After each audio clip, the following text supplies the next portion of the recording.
गंवार सास। ममता ने अपने बेटे को पढ़ा लिखा कर बड़ा आदमी बनाया। अब वो शहर में अपने परिवार के साथ रहता है।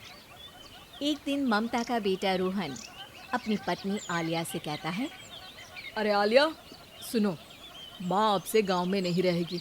वो हमारे साथ यहीं रहेंगे शहर में। उनका कमरा आज नौकर से बोलकर अच्छे से साफ करवा देना। ओह, आज तो मेरी किटी पार्टी है, फिर मुझे जिम और फिर शॉपिंग। ठीक है, कल करवा दूंगी। अच्छा, लेकिन माँ के सामने ये कपड़े नहीं चलेंगे। हाँ, तुम्हें साड़ी या सूट पहनना होगा। अरे बिल्कुल भी नहीं। मेरे मम्मी पापा ने इतना पैसा लगाकर शादी इसलिए नहीं की थी कि मैं अपनी मर्जी के कपड़े पहन ओढ़ भी ना सकूं। अरे चलो, गुस्सा मत हो, लेकिन कुछ दिन तो माँ की खुशी के लिए कर सकती हो ना। लेकिन आलिया मानती नहीं। माँ आती है सिंपल सी साड़ी, झोला और चप्पल पहनकर।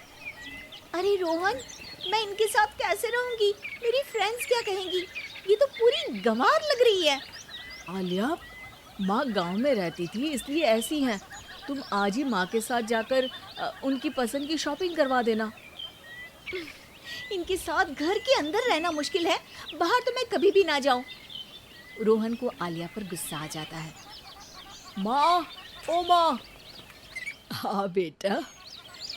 वो माँ को ले जाने के लिए उनका हाथ पकड़ता है कि अरे माँ, तेरे हाथ अभी तक इतने कड़े हैं, तूने इसका कोई इलाज नहीं किया? अरे बेटा, इसका कोई इलाज नहीं।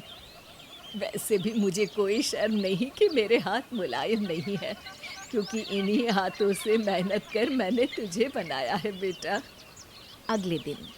माँ, मैं ऑफिस जा रहा हूँ। कुछ लाना हो तो आलिया को बोलकर फ़ोन करवा देना। रोहन के जाने के बाद, आप ना आज कमरे में ही रहिएगा, घर में पार्टी है, मेरी सहेलियां आ रही है, मैं उन लोगों के सामने आपको नहीं ला सकती हूँ। ठीक है बहू, लेकिन तुम कहो तो मैं कुछ खाने को बना दूँ तुम लोगों की पार्टी के लिए। वो लोग सिर्फ कॉन्टिनेंटल या थाई फूड ही खाते हैं। कोई बात नहीं, कभी इंडियन खिलाने वाला कोई मिला नहीं होगा ना। मैं बनाकर कमरे में चली जाऊंगी। जैसे आपकी मर्जी। आलिया के घर उसकी दोस्त आती हैं, पार्टी होती है। अरे वाह आलिया, ये क्या है खाने में?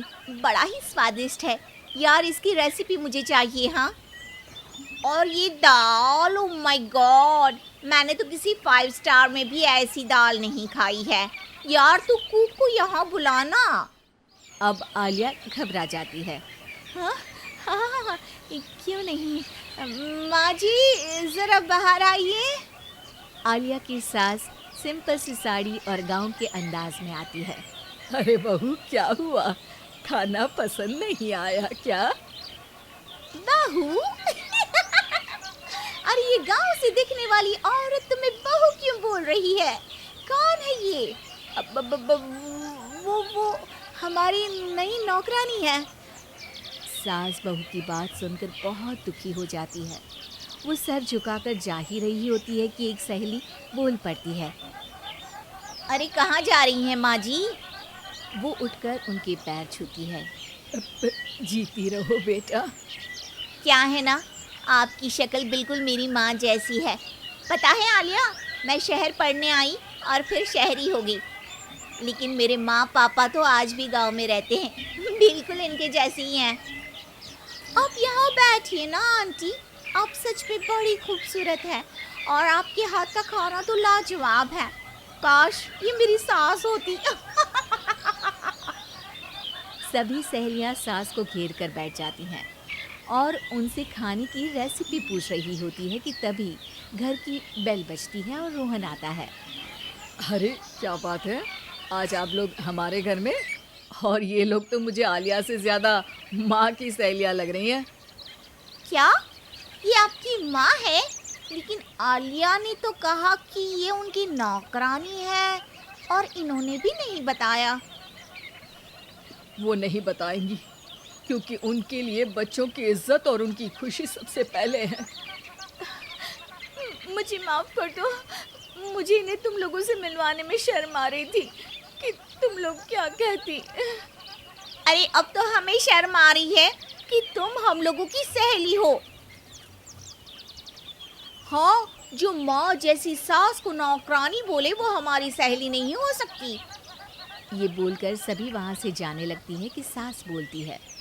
आलिया की तरफ से मैं तुम लोगों से माफ़ी मांगती हूँ।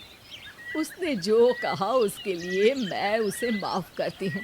अब तुम लोग भी उसे माफ़ कर दो, क्योंकि अगर तुम लोगों ने उससे दोस्ती तोड़ी तो फिर मेरे हाथ का खाना कैसे खाओगी? नहीं नहीं आंटी, जरूर आएंगे, लेकिन अब आलिया की नहीं बल्कि आपकी सहेली बनकर।